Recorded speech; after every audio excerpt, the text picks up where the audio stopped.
Welcome to test video. आज हम देखेंगे 65वें Bihar PSC exam BPSC exam जो 2019 में हुआ था। तो पहला क्वेश्चन है, the name by which Ashoka is generally referred to in his inscription. अपने शिलालेखों में अशोक सामान्यतः किस नाम से जाने जाते हैं? प्रियदर्शी। अशोक के लघु शिलालेखों के भाब्रू और बैराट अभिलेख में इसका नाम प्रियदर्शी मिलता है। इस अभिलेख में बौद्ध धर्म के त्रिरत्न बुद्ध, धम्म तथा संघ का उल्लेख भी है। पुराणों में अशोक को अशोकवर्धन कहा गया है। क्वेश्चन नंबर 2 में देखेंगे, which one of the following scripts of ancient India was written from right to left. निम्नलिखित में से प्राचीन भारत की कौन सी लिपि दाहिने से बाईं ओर लिखी जाती थी? तो खरोष्ठी। प्राचीन भारत में दो प्रमुख लिपियां थीं, जिसमें ब्राह्मी लिपि को बाईं से दाईं ओर की ओर एवं खरोष्ठी लिपि को दाईं से बाईं की ओर लिखी जाती है। इसे विदेशी उद्गम लिपि यानी अरामाइक और सीरियाई लिपि से भी विकसित माना जाता। सम्राट अशोक के शाहबाजगरी और मानसेहरा पाकिस्तान में पड़ता स्थित अभिलेखों में खरोष्ठी लिपि का प्रमाण मिलता है। एशियाटिक सोसाइटी ऑफ बंगाल के संस्थापक जेम्स प्रिंसेप आधुनिक युग में पहली बार ब्राह्मी और खरोष्ठी लिपियों को पढ़ने के लिए जाने जाते हैं। क्वेश्चन नंबर 3 में देखेंगे, who among the following is known for his work on medicine during the Gupta period. इनमें से कौन गुप्त काल में औषधि के क्षेत्र में अपने कार्य के लिए जाने जाते हैं? तो सुश्रुत। सुश्रुत गुप्त काल में औषधि के क्षेत्र में प्रसिद्ध थे, जो धन्वंतरि के शिष्य थे।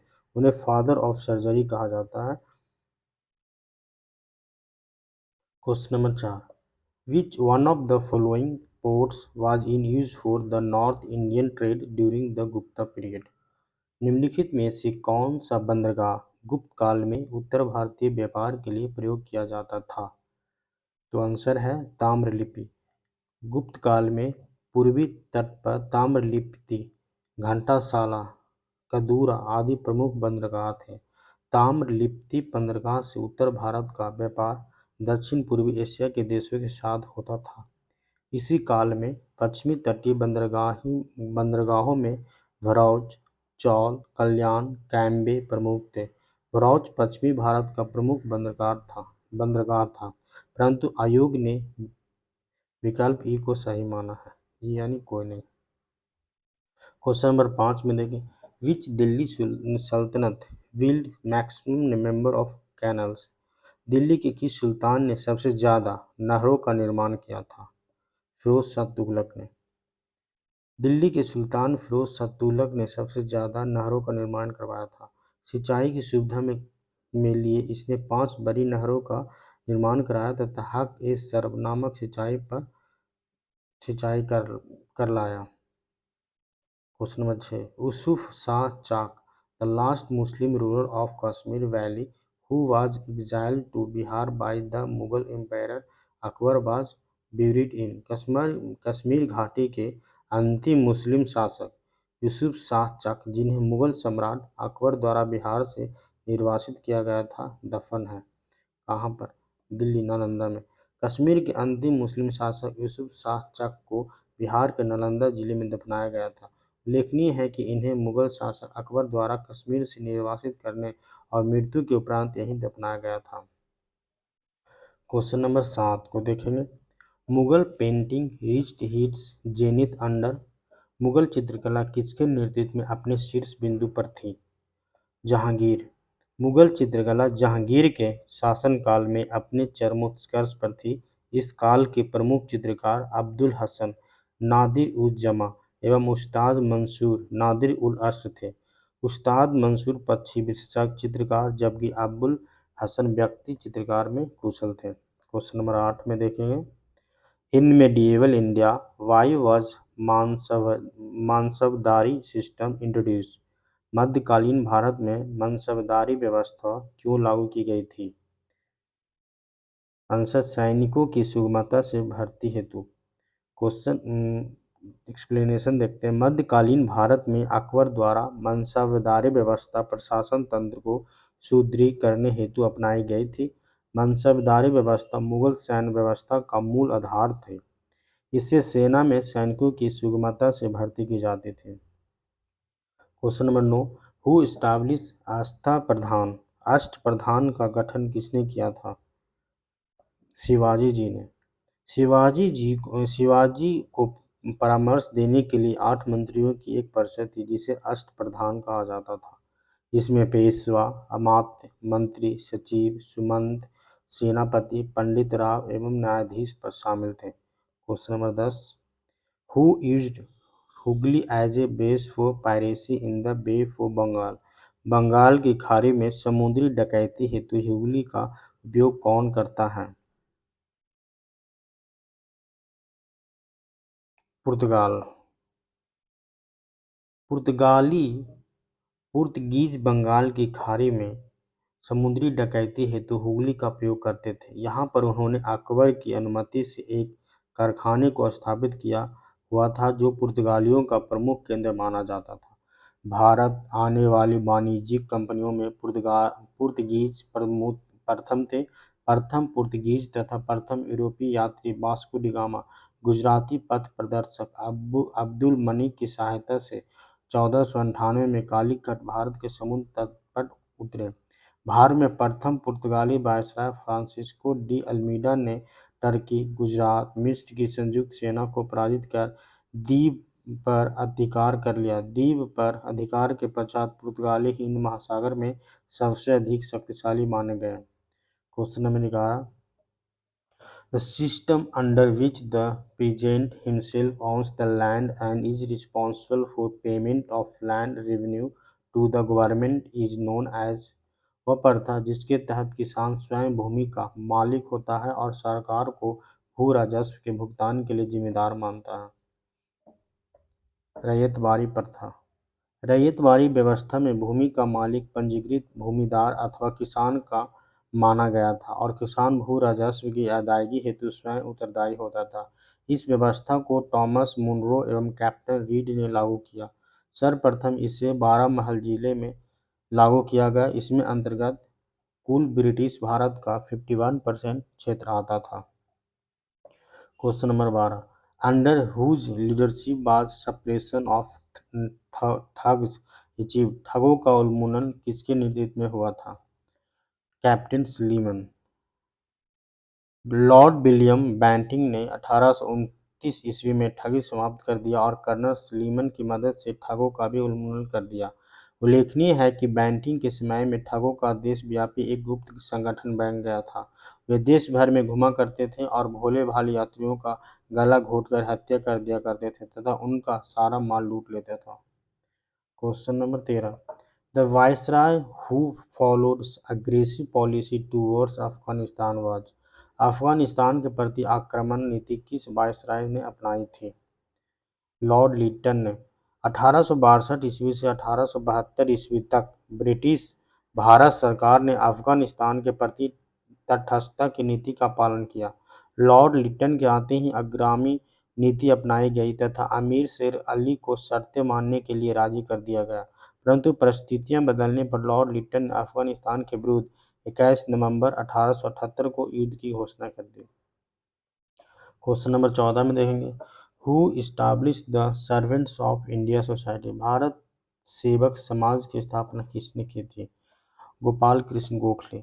भारत सेवक समाज सर्वेंट ऑफ इंडिया सोसाइटी की स्थापना गोपाल कृष्ण गोखले ने 12 जून 1905 को पुणे में की थी। इसका उद्देश्य नौजवानों को सार्वजनिक जीवन के लिए प्रशिक्षित करना था। गोपाल कृष्ण गोखले का जन्म रत्नागिरी जिले में 9 मई 1866 को हुआ। गोखले जी एक नरमपंथी सुधारवादी थे। उन्होंने स्वतंत्र संग्राम में महत्वपूर्ण योगदान देने के साथ जातिवाद, छुआछूत के साथ भी संघर्ष किया। गांधी जी के साथ मोहम्मद अली जिन्ना भी इनको अपना राजनीतिक गुरु मानते थे। Question number 15, Satyashodhak Samaj was founded by? Satyashodhak Samaj की स्थापना किसने की थी? ज्योतिबा फूले ने। सत्यशोधक समाज की स्थापना 1873 ईस्वी में ज्योतिबा फूले ने ब्राह्मण विरोधी आंदोलन के रूप में शुरू किया, जिसका उद्देश्य ब्राह्मणों के आडंबर और उनके अवसरवादी धार्मिक ग्रंथों की बुराइयों से निम्न जातियों को बचाना था। इन्होंने 1872 में गुलामगिरी लिखी थी।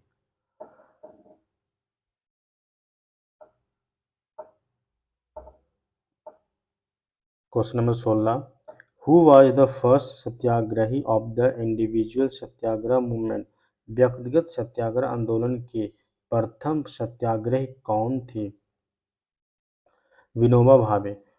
औपनिवेशिक सत्ता से मुक्ति पाने के लिए कांग्रेस के विशेष अनुरोध पर महात्मा गांधी द्वारा व्यक्तिगत सत्याग्रह चलाने का निर्णय लिया गया था। 17 अक्टूबर 1940 को विनोबा भावे को प्रथम तथा जवाहरलाल नेहरू को द्वितीय सत्याग्रही बनाया गया था। Question number 17, who was the founder of the India house in London? London में इंडिया हाउस के संस्थापक कौन थे? श्यामजी कृष्ण वर्मा। लंदन में इंडिया हाउस के संस्थापक श्यामजी कृष्ण वर्मा थे। यह एक अनौपचारिक भारतीय राष्ट्रवादी संस्था थी। इंडिया हाउस 1905 से 1910 के दौरान लंदन में स्थित एक अनौपचारिक भारतीय राष्ट्रीय संस्था थी। इसकी स्थापना ब्रिटेन के भारतीय छात्रों में राष्ट्रवादी विचारों का प्रचार करने हेतु श्यामजी कृष्ण वर्मा के नेतृत्व में किया गया था। Question number 18, who wrote the book Deshkar कथा?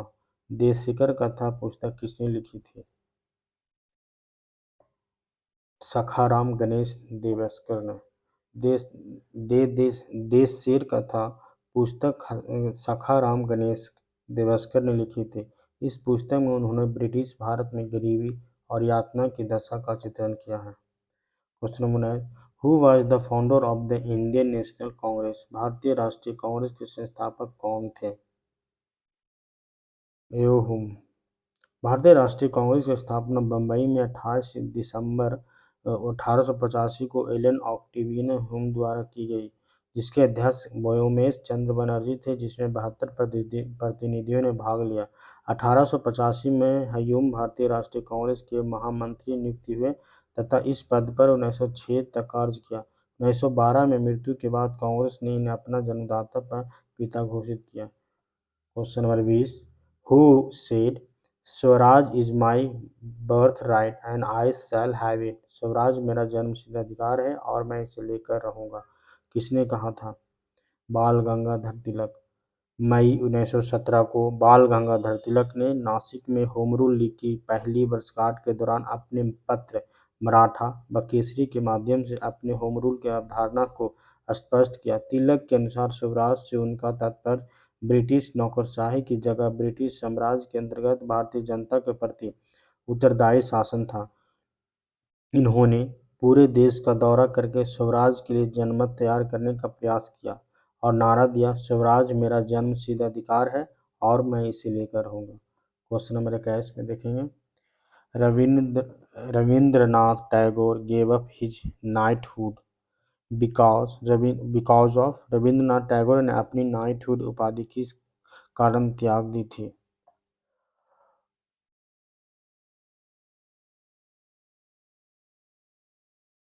जलियांवाला बाग हत्याकांड के कारण। 13 अप्रैल 1919 को एक निहत्थी भारी भीड़ अपने लोकप्रिय नेताओं डॉक्टर सैफुद्दीन किचलू और डॉक्टर सत्यपाल की गिरफ्तारी का विरोध करने के लिए जलियांवाला बाग में जमा हुए। इस निहत्थी भीड़ पर जनरल डायर ने गोली चलाने का आदेश दे दिया, जिससे हजारों लोग मारे गए तथा उससे ज्यादा घायल हुए। इस भीषण नरसंहार से महान कवि और मानवतावादी चिंतक रविंद्रनाथ टैगोर क्षुब्ध होकर ब्रिटिश सरकार द्वारा दी गई नाइट या सर की उपाधि वापस कर दी। Question number 22, which revolutionaries were hanged in the Kakori train robbery case?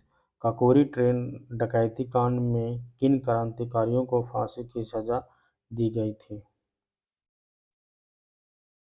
Ram Prasad Bismil and Ashfaq Ullah. Republic association का सबसे प्रमुख कार्य काकोरी डकैती था। 9 अगस्त 1925 को एसोसिएशन के सदस्यों ने सहारनपुर लखनऊ लाइन पर 8 डाउन रेलगाड़ी की काकोरी नामक गांव में रोककर खजाने को लूट लिया। सरकार इस घटना से अत्यंत क्रोधित हो गई। उसने भारी संख्या में क्रांतिकारियों को गिरफ्तार कर उन पर काकोरी कांड का मुकदमा चलाया। राम प्रसाद बिस्मिल गोरखपुर अशफाक उल्ला खान फैजाबाद, ठाकुर रोशन सिंह इलाहाबाद और राजेंद्र लाहिड़ी गोंडा में फांसी दे दी गई। Question number 23, who wrote the book India for Indians? India for Indians किताब किसने लिखी? सी आर दास ने। भारतीय स्वतंत्रता आंदोलन पर केंद्रित पुस्तक इंडिया फॉर इंडियंस के लेखक चित्तरंजन दास हैं। श्री चित्तरंजन दास के व्यक्तित्व के कई पहलू थे। वे उच्च कोटि के राजनीतिक व नेता थे।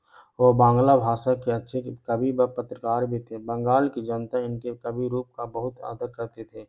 सागर संगीत, अंतर्यामी, किशोर किशोरी इनकी काव्य ग्रंथ है। इन्होंने इंडिया फॉर इंडियन नामक प्रसिद्ध ग्रंथ की रचना भी की थी। Question number 24, who was the first women president of the Indian national Congress? भारतीय राष्ट्रीय कांग्रेस की प्रथम महिला अध्यक्ष कौन थी?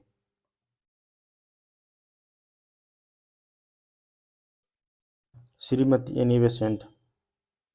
एनी बेसेंट को 1917 में कोलकाता में कांग्रेस की पहली महिला अध्यक्ष चुना गया था। वह मूल रूप से आयरलैंड की रहने वाली थी और उन विदेशियों में शामिल थे जिन्होंने भारतीय स्वतंत्रता संग्राम में अहम भूमिका निभाई थी। इसके बाद उनकी रुचि थियोसॉफी में जागी और वे 1875 में स्थापित किए गए थियोसॉफिकल सोसाइटी के सदस्य बन गई। उन्होंने न्यू इंडिया दैनिक पत्रिका और कॉमनवेल्थ साप्ताहिक पत्रिका निकाली थी। Question number 25, in 1930 from where Mahatma Gandhi started in the civil disobedience movement? 1930 में महात्मा गांधी ने सविनय अवज्ञा आंदोलन कहाँ से प्रारंभ किया था? साबरमती।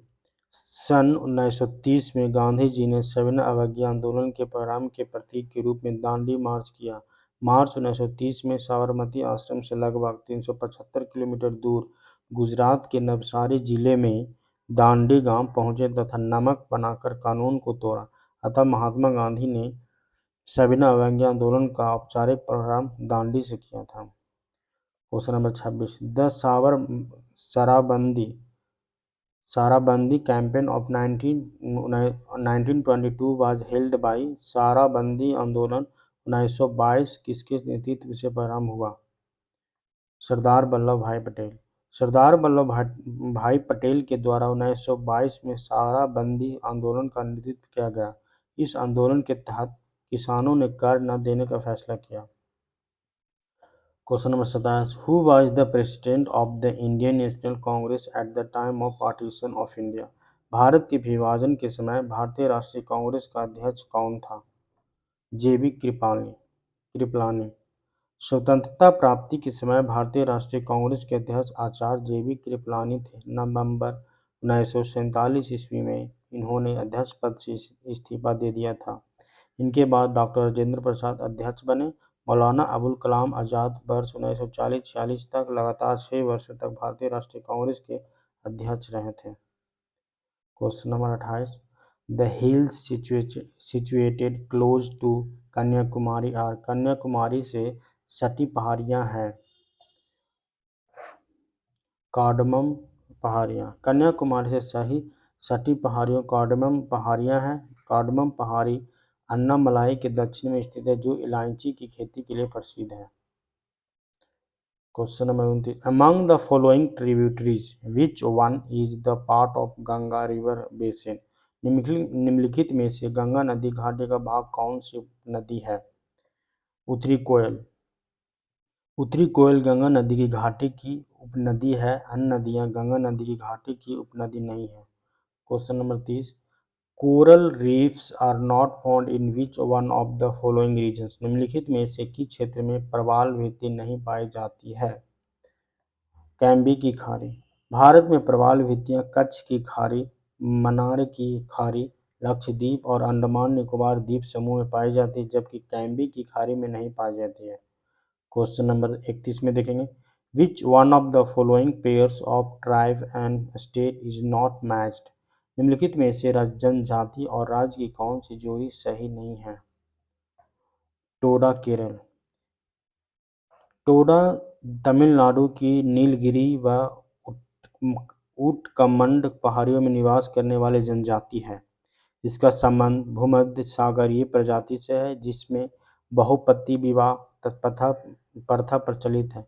कोटा व गरागा भी तमिलनाडु में निवास करने वाले जनजातियां हैं, अतः अन्य विकल्प सही। Question number 32। In India the state with the largest area under dense deciduous forest cover is. Bharat में किस राज्य का सर्वाधिक क्षेत्र घने पतझड़ वाले जंगल से घिरा है? मध्य प्रदेश। भारत वन स्थित रिपोर्ट के अनुसार मध्य प्रदेश का सर्वाधिक क्षेत्र घने पतझड़ वाले जंगल से घिरा है।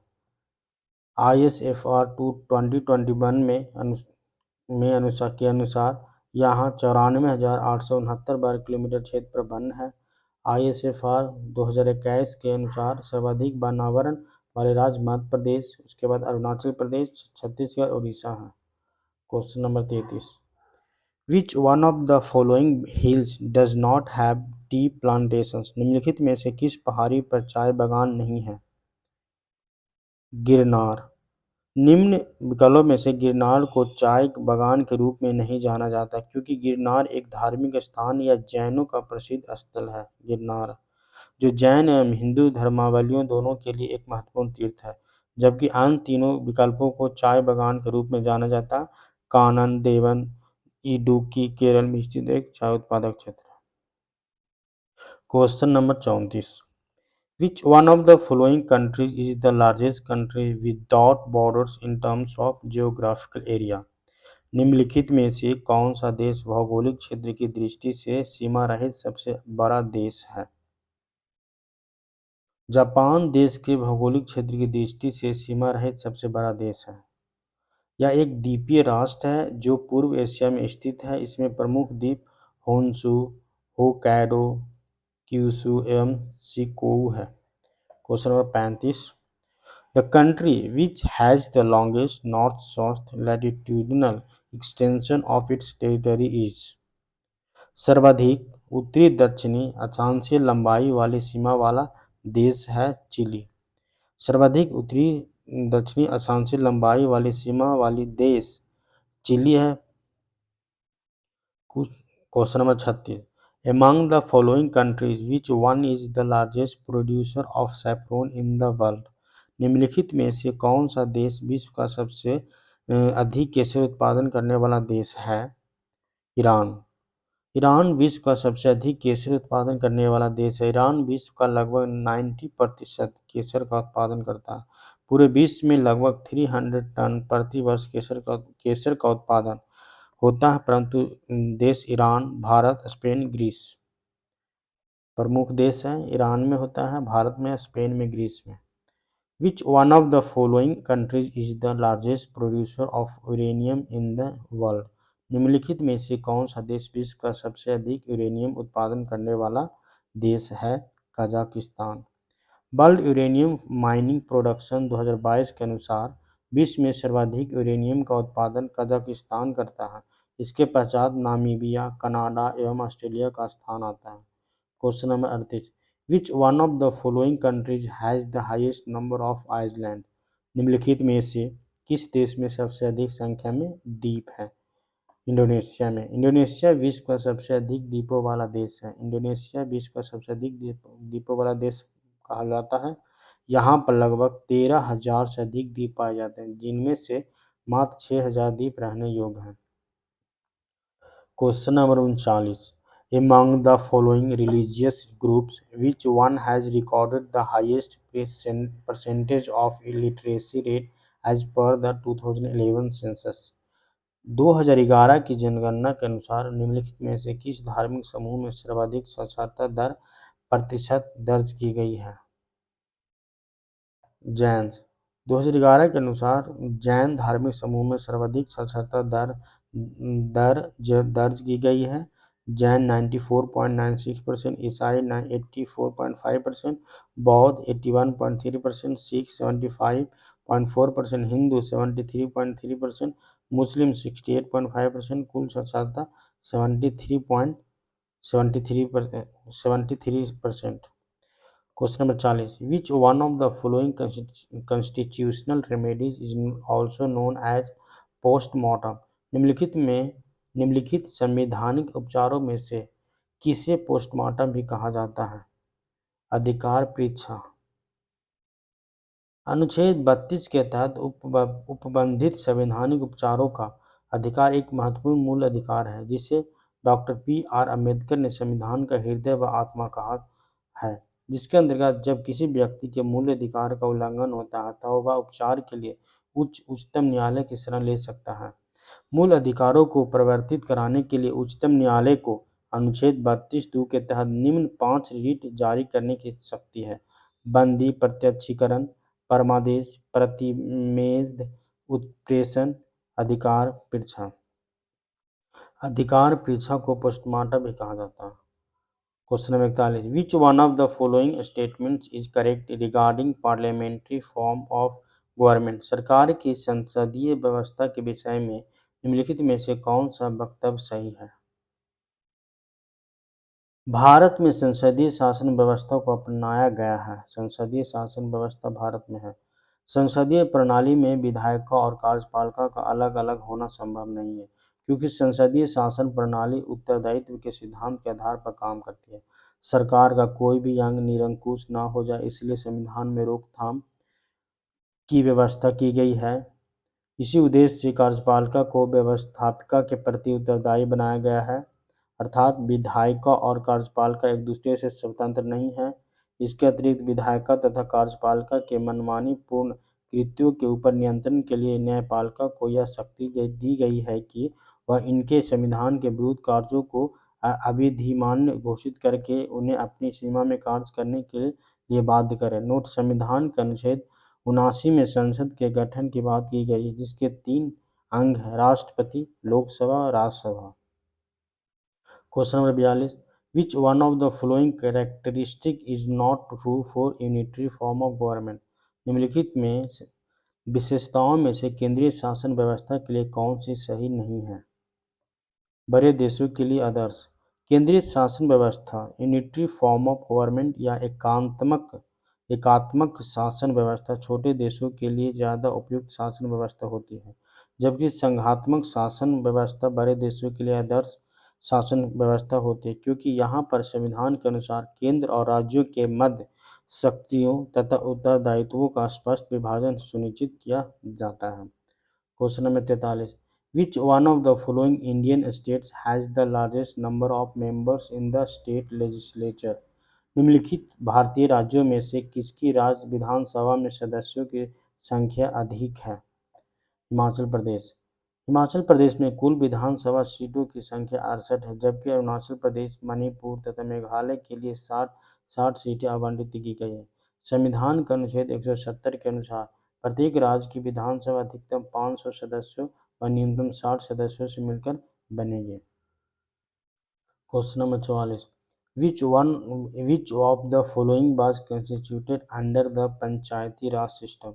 निम्नलिखित में से किसका निर्माण पंचायती राज व्यवस्था के तहत हुआ था? ग्राम पंचायत। ग्राम पंचायत का निर्माण पंचायती राज व्यवस्था के तहत बलवंत राय मेहता की संस्तुति पर हुई, जिसमें त्रिस्तरीय पंचायती राज व्यवस्था की सिफारिश की गई थी। त्रिस्तरीय पंचायती राज व्यवस्था के तहत सबसे निचले ग्राम स्तर पर ग्राम पंचायत, प्रखंड स्तर पर क्षेत्र पंचायत व जिला स्तर पर जिला पंचायत। 73वें संविधान संशोधन अधिनियम 1992 में हुआ था। 73वें संविधान संशोधन अधिनियम द्वारा पंचायती राज व्यवस्था को संवैधानिक दर्जा प्रदान किया गया। भाग 9 में पंचायतें नामक शीर्ष के तहत अनुच्छेद 243 ओ तक पंचायती राज से संबंधित उपबंध है। Question number 45, what is the objective of community development programme? समुदाय विकास कार्यक्रम का क्या उद्देश्य है? भारत में सामुदायिक विकास कार्यक्रम की शुरुआत 1952 में हुई थी। यह एक अमेरिकी अवधारणा है। इसे भारत में अमेरिका से ग्रहण किया गया था। इसका मुख्य उद्देश्य ग्रामीण भारत के पुनर्निर्माण के लिए योजना बनाना है। इसके कुछ अन्य प्रमुख उद्देश्य भी हैं, जो निम्न हैं: ग्राम समुदाय की अवधारणा के समग्र रूप से लागू करना, जातिगत, धार्मिक एवं आर्थिक भेदों को मिटाकर गांवों का समग्र विकास करना। यह ग्रामीण लोगों में आत्मविश्वास एवं आत्मनिर्भरता का विकास करता है। Question number 46, Antyodaya programme was started first of all in the state of? Antyodaya कार्यक्रम सर्वप्रथम किस राज्य में शुरू किया गया था? राजस्थान। अंत्योदय कार्यक्रम सर्वप्रथम राजस्थान राज्य में शुरू किया गया था। इस कार्यक्रम की शुरुआत 1977 में की गई थी। इस योजना का उद्देश्य समाज में सबसे निचले वर्ग को लाभ पहुंचाना था। Question number 47, Hindu growth rate is related to, Hindu वृद्धि दर किससे संबंधित है? जीडीपी से। भारत में 1950 से लेकर 1980 तक जीडीपी की विकास दर को हिंदू वृद्धि दर की संज्ञा दी जाती थी। अर्थव्यवस्था के निरंतर धीमी वृद्धि के दर के कारण ही इसे हिंदू वृद्धि दर कहा जाता है। यह शब्द प्रोफेसर राजकृष्ण द्वारा गढ़ा गया है। Question number 48, Which one of the following programs was initiated during the sixth five-year plan?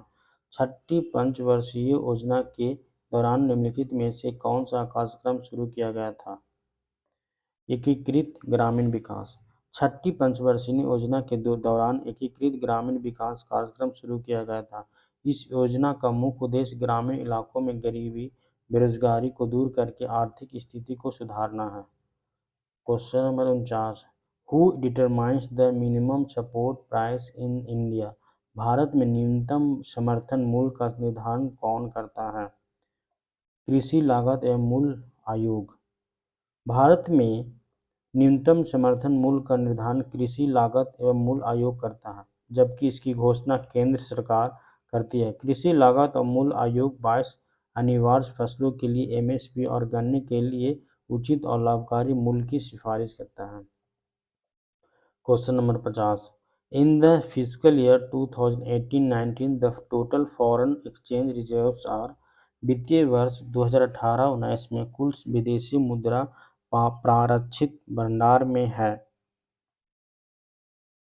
28,55,882 crore. Question number common, which one of the following is not a source of direct financing? निम्नलिखित में से कौन सा प्रत्यक्ष वित्त का स्रोत नहीं है? नाबार्ड। नाबार्ड प्रत्यक्ष वित्त का स्रोत नहीं है तथा अन्य विकल्प प्रत्यक्ष वित्त के स्रोत हैं, परंतु आयोग ने विकल्प को सही माना। Question number 52, India share in meat and meat preparation exports in the year 2017 बाद वर्ष 2017 में मांस और मांस से निर्मित वस्तुओं की निर्यात में भारत की हिस्सेदारी थी 5%। Question number 53, what is the full form of EPCG? EPCG का पूर्ण रूप क्या है? ईपीसीजी का पूर्ण रूप एक्सपोर्ट प्रमोशन कैपिटल गुड्स है। यह एक ऐसी योजना है जो एक आयातक को निर्यात अनुमुखा व्यवसाय होने के नाते सीमा शुल्क की शून्य दरों पर पूंजीगत वस्तुओं का आयात करने में सक्षम बनाती है। एक्सपोर्ट प्रमोशन कैपिटल गुड्स ऐसे कैपिटल गुड्स है जिनका इस्तेमाल उन सामानों के उत्पादन में किया जाता है जिन्हें दूसरे देशों में एक्सपोर्ट किया जाता है। इसमें मशीनरी के साथ साथ पुर्जों को भी शामिल किया गया है। Question number 54, the unit of pressure is, दाब का मात्रक क्या है? दाब का एसआई मात्रक पास्कल होता है। किसी सतह के इकाई क्षेत्र पर लगने वाले बल को दाब कहते हैं। इसकी इकाई न्यूटन प्रति वर्ग मीटर होती है। Question number 55, the sunlight from the sun to the earth reaches in, सूर्य का प्रकाश पृथ्वी पर पहुंचता है। सूर्य पृथ्वी से लगभग 15 करोड़ किलोमीटर की दूरी पर स्थित है। सूर्य का प्रकाश लगभग 3 लाख किलोमीटर प्रति सेकेंड 3 × 10⁸ मीटर पर सेकेंड की गति से पृथ्वी पर आते हैं। इस प्रकार उन्हें पृथ्वी पर पहुंचने में कुल 8 मिनट 19 सेकेंड का समय लगता है। 8 मिनट 19 सेकेंड, ये 8 मिनट 8 मिनट, तो इसलिए 8 मिनट 19 सेकेंड है सही। Question number 56, which one of the following is a scalar quantity? निम्नलिखित में से कौन सी अदिश राशि है? प्रेशर। अदिश राशि वह राशि होती है जिसमें केवल परिमाप होता है किंतु दिशा नहीं होती, जैसे द्रव्यमान, चाल, आयतन, विद्युत धारा, घनत्व, तापमान, कार्य, समय और ऊर्जा। Question number 57, which one of the following quantities does not have unit? निम्नलिखित में से किस राशि का मात्रक नहीं है? विकृति, स्ट्रेन का। प्रतिबल का एसआई मात्रक न्यूटन होता है, बल का एसआई मात्रक न्यूटन होता है और दाब का एसआई मात्रक पास्कल होता है, जबकि विकृति का कोई मात्रक नहीं होता। Question number 58। Sound wave in air is, वायु में ध्वनि तरंग होती है अनुदैर्ध्य लॉन्गिट्यूडिनल। वायु में ध्वनि तरंग को अनुदैर्ध्य तरंग भी वर्णित किया गया है। जिस माध्यम में ध्वनि का संचरण होता है, यदि उसके कण ध्वनि की गति की दिशा में ही कंपन करते हैं तो उसे अनुदैर्ध्य तरंग कहते हैं। जब माध्यम के कणों का कंपन ध्वनि की गति की दिशा के लंबवत होता है तो उसे अनुप्रस्थ तरंग कहते हैं। अलग अलग माध्यमों में ध्वनि का वेग अलग अलग होता है। किसी माध्यम जैसे हवा, जल, लोहा में ध्वनि एक सेकेंड में जितनी दूरी तय करते हैं उसे उस माध्यम में ध्वनि का वेग कहते हैं। सामान्य पर दाब पर वायु में ध्वनि का वेग लगभग 332 मीटर पर सेकेंड होता है। Question number 59। The value of 50 degree Celsius in Fahrenheit scale, ये हम देख चुके हैं, इसको कैलकुलेट कर देंगे। ये फार्मूला होता है। Question number 60। What is measured in hertz, hertz में क्या नापा जाता है? फ्रीक्वेंसी। फ्रीक्वेंसी कंपन करने वाले वस्तु एक सेकेंड में जितना कंपन करती है उसे उसकी आवृत्ति कहते हैं। इसका ऐसा मात्रक हर्ट्ज होता है। यदि आवृत्ति n तथा आवर्तकाल t हो तो n = 1/t होता है। ध्वनि तरंग अनुदैर्ध्य आंतरिक तरंगें होती है। मनुष्य अपने कानों से 20 हर्ट्ज से 20,000 हर्ट्ज के बीच की ध्वनि को सुन सकता है। Question number 61। The device to measure electric current is, विद्युत धारा किस उपकरण से नापी जाती है? एमीटर। विद्युत धारा का एसआई मात्रक एम्पीयर कहलाता है। विद्युत धारा को मापने के लिए जिस विशेष प्रकार के उपकरण का इस्तेमाल किया जाता है उसे एमीटर कहा जाता है। एक एम्पीयर धारा किसी चालक में एक सेकेंड में प्रवाहित एक कूलाम आवेश की मात्रा होती है। Question number 62। The unit of electric power is, विद्युत शक्ति की इकाई है watt. Question number 63। Who is regarded as the father of modern chemistry, आधुनिक रसायन शास्त्र का जनक किसे कहा जाता है? लेवोजियर को। आधुनिक रसायन शास्त्र के जनक एंटोनी लॉरेंट डी लेवोजियर को कहा जाता है। ज्वलनशीलता में ऑक्सीजन की भूमिका की खोज के लिए वह विशेष रूप से प्रख्यात हैं। लेवेजियर ने रासायनिक तत्वों के नाम रखने की पद्धति की शुरुआत की। Question number 64। The number of electrons and neutrons in an element is 18 and 20 respectively. Its mass number is, एक तत्व में इलेक्ट्रॉन और न्यूट्रॉनों की संख्या क्रमशः 18 तथा 20 है। इस तत्व की द्रव्यमान संख्या क्या होगी? किसी तत्व की द्रव्यमान संख्या उसमें स्थित न्यूट्रॉनों और प्रोटॉनों की संख्या के योग होता है। तो electron is equal to proton, तो दिए गए तत्व की द्रव्यमान संख्या 18 + 20 38 होगा। Answer C. Question number 65। Which of the following is also known as the laughing gas? Nitrous oxide. Question number 66। Which of the following is not a type of element? Gas. प्रश्न अनुसार दिए गए विकल्पों में गैस एक तत्व नहीं है। गैस अवस्था में पदार्थ न तो निश्चित आकार होता है और न ही नियत आयतन। इनके अणु अन्य पदार्थों की तुलना में एक दूसरे से दूर दूर होते हैं। Question number 67। The pH value of water is 7। शुद्ध पानी का pH मान 7 होता है, जबकि pH मान 7 से कम होने पर पानी अम्लीय कहलाता है। अम्लीय और pH मान 7 से अधिक होने पर पानी क्षारीय हो जाता है, एसिड। अम्लीय और क्षारीय के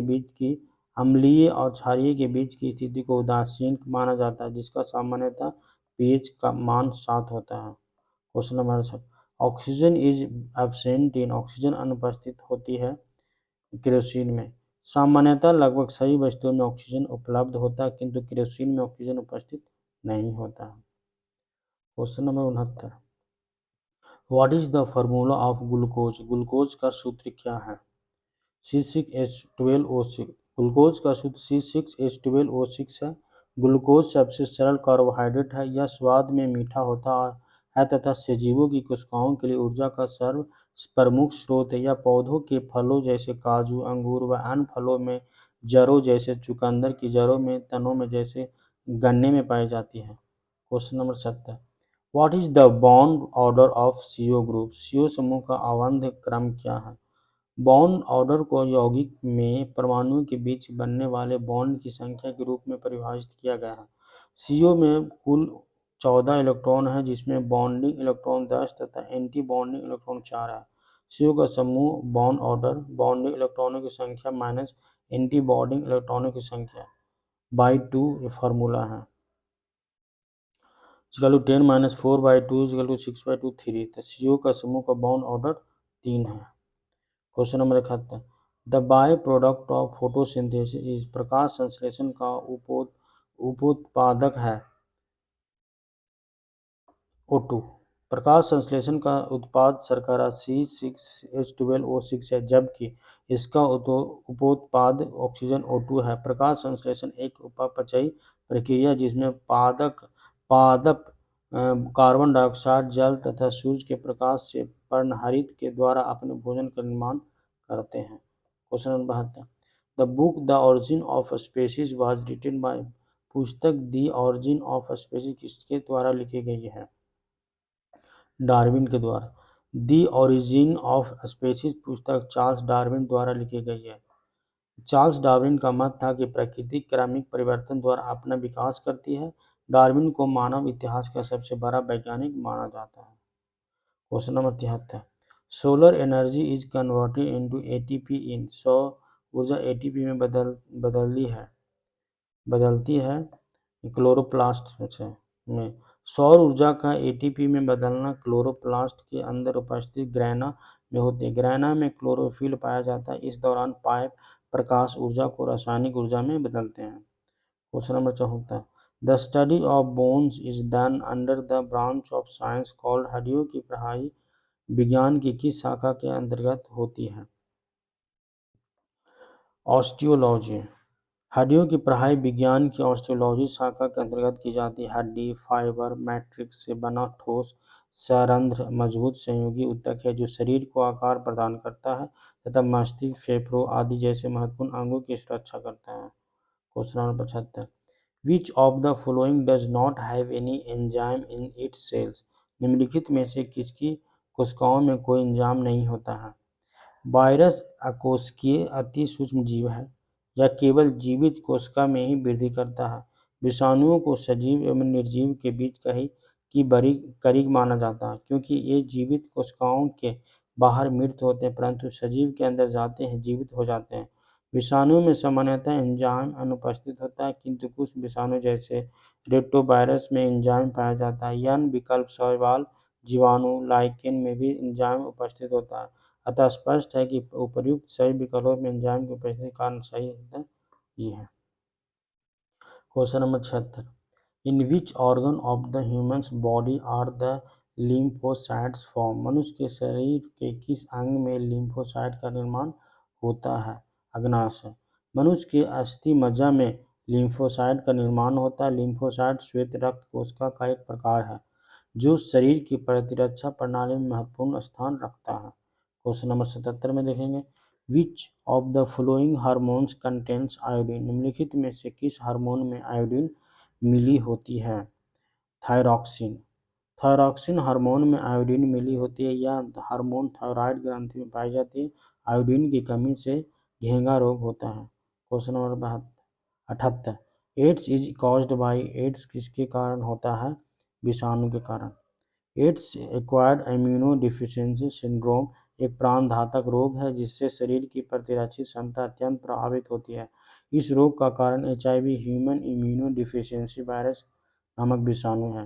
question number 79, body temperature is regulated by. शरीर का तापमान नियंत्रित करता है हाइपोथैलेमस।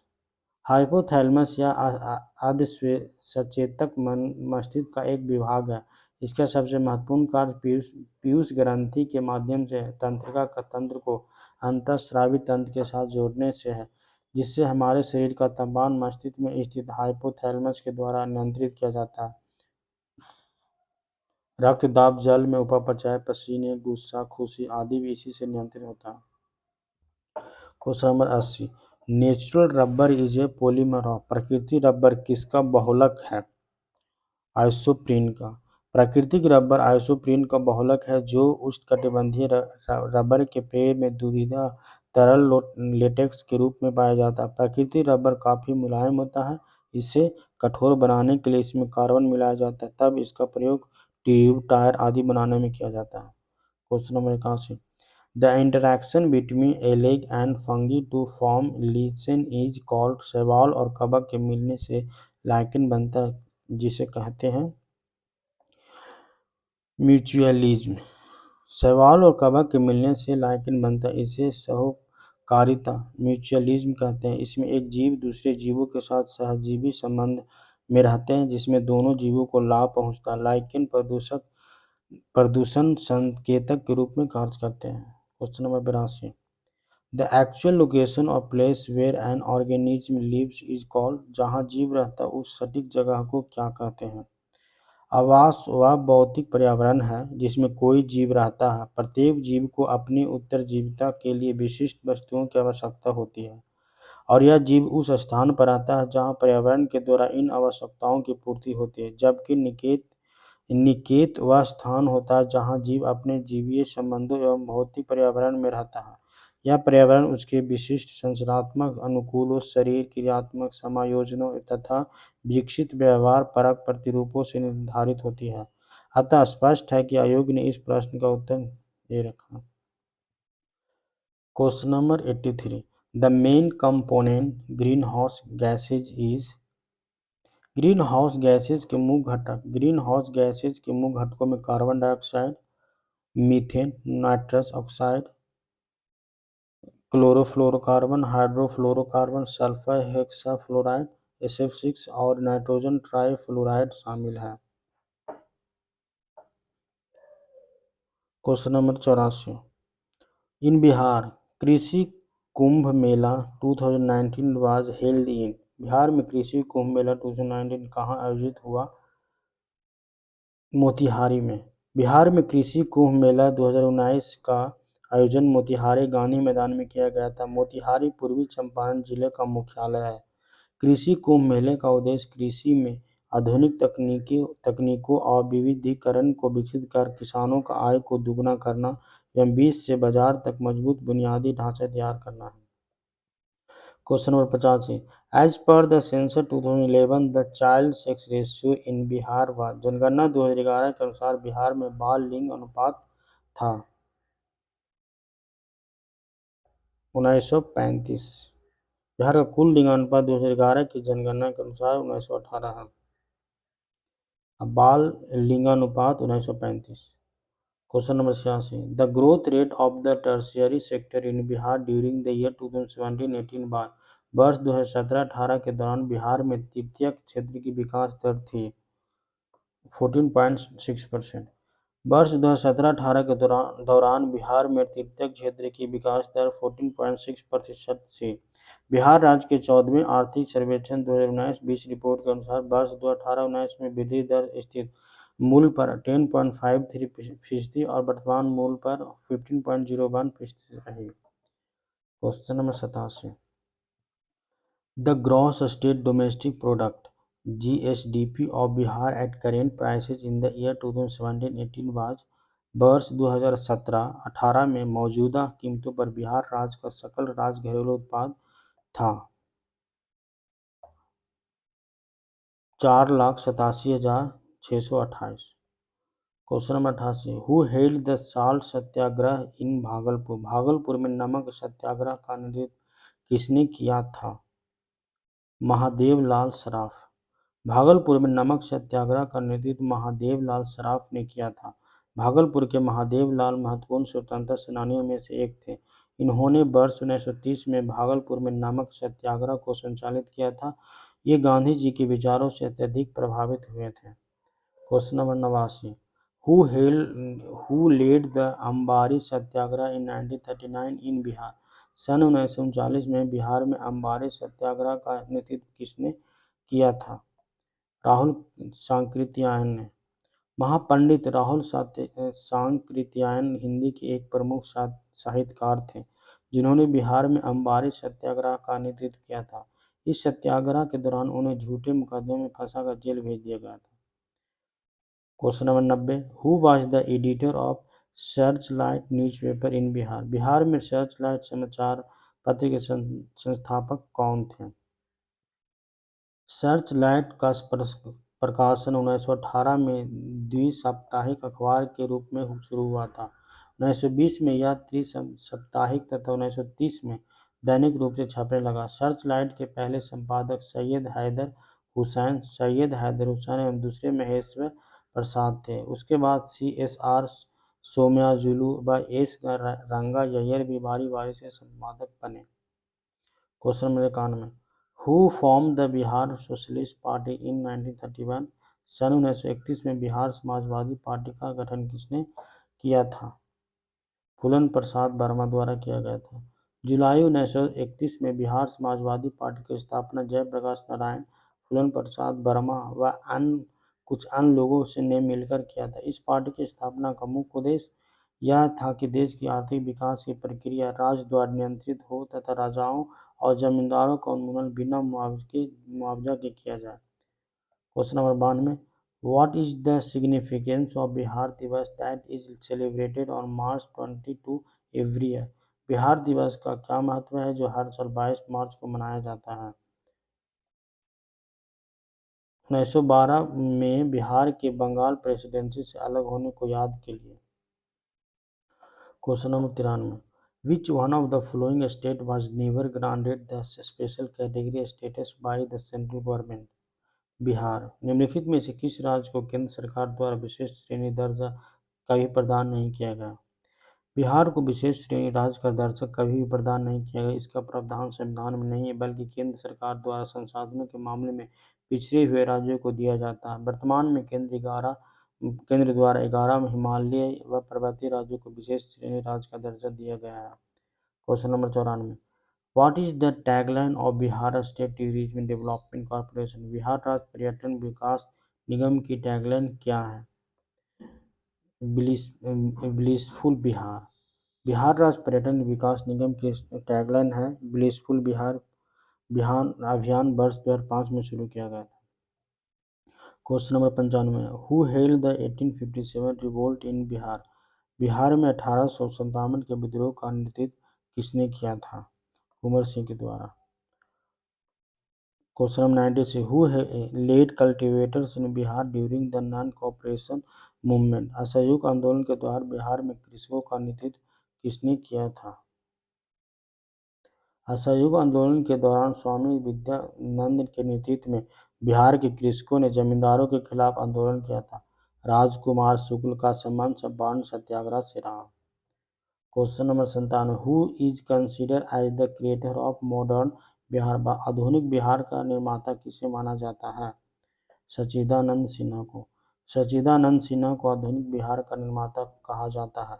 बिहार को बंगाल से पृथक राज्य के रूप में स्थापित करने वाले लोगों में सच्चिदानंद सिन्हा का नाम सर्वोपरि है। वे पटना के विश्वविद्यालय के प्रथम कुलपति रहे हैं। Question number 98, who formed Bihar provincial किसान सभा? बिहार प्रांतीय किसान सभा का गठन किसने किया? स्वामी सहजानंद सरस्वती ने। स्वामी सहजानंद सरस्वती ने बिहार प्रांतीय किसान सभा की स्थापना की। बिहार प्रांतीय किसान सभा के प्रथम सचिव श्री कृष्ण सिंह नियुक्त हुए।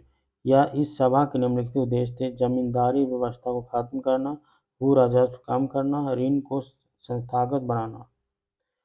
Question number 99, Dutch East India company establish its factory at Patna in which year? Dutch East India company ने किस वर्ष अपनी फैक्ट्री पटना में स्थापित की? 1632 में। डच ईस्ट इंडिया कंपनी ने 1632 में पटना में प्रथम डच फैक्ट्री की स्थापना की, जो अब पटना कलेक्टर के रूप में जाना जाता है। पुलिकट को डचों ने अपना मुख्यालय बनाया था। भ्रष्टाचार और दिवालियापन के कारण यह कंपनी असफल हो गई। Question number 100, who establish Swaraj the in Bihar? Bihar में स्वराज दल का गठन किसने किया था? श्री कृष्ण सिंह। जनवरी 1923 में सी आर दास एवं मोतीलाल नेहरू के नेतृत्व में स्वराज पार्टी का गठन किया गया। 26 जनवरी 1923 में पटना में भी स्वराज दल की स्थापना की। बिहार में स्वराज दल के अध्यक्ष नारायण प्रसाद तथा सचिव प्रोफेसर अब्दुल बारी को नियुक्त किया गया। श्री कृष्ण के नेतृत्व में 1923 ईस्वी में स्वराज दल की शाखा को पटना में गठित किया गया। क्वेश्चन नंबर 1 से the number of district situated on the bank of Ganga river in Patna state is.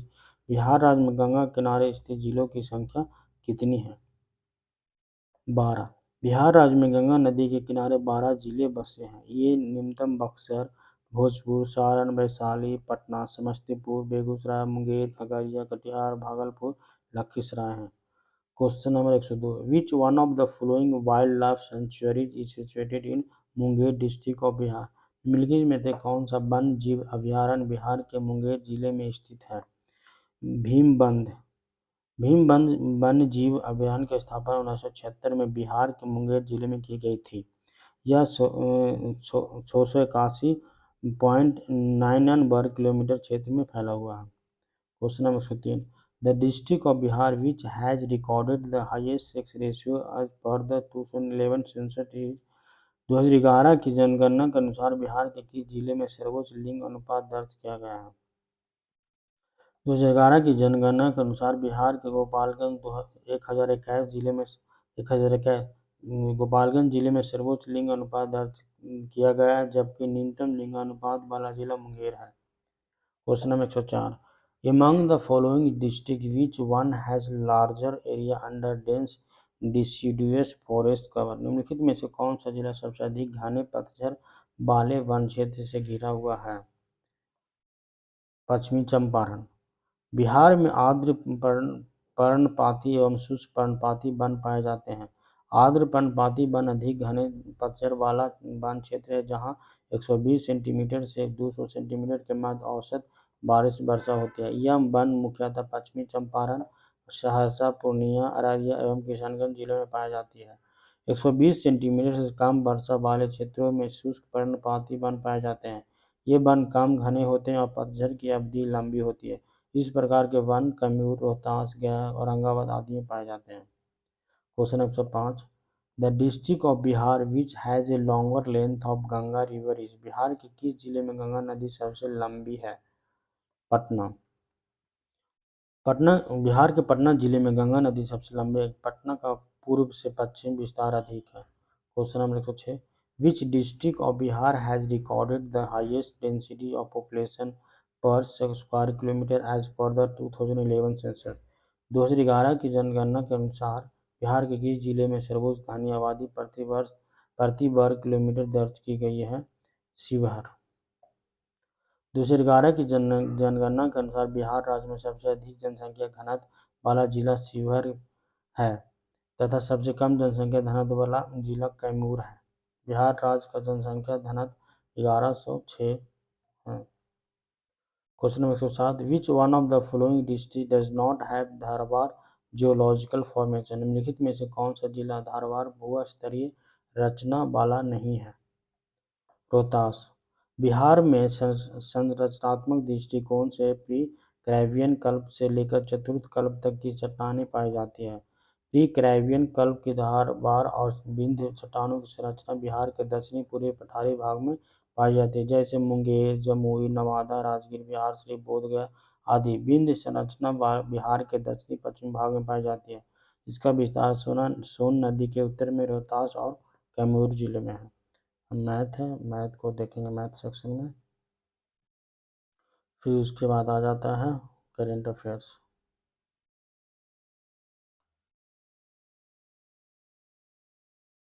Thanks for watching. जय हिंद।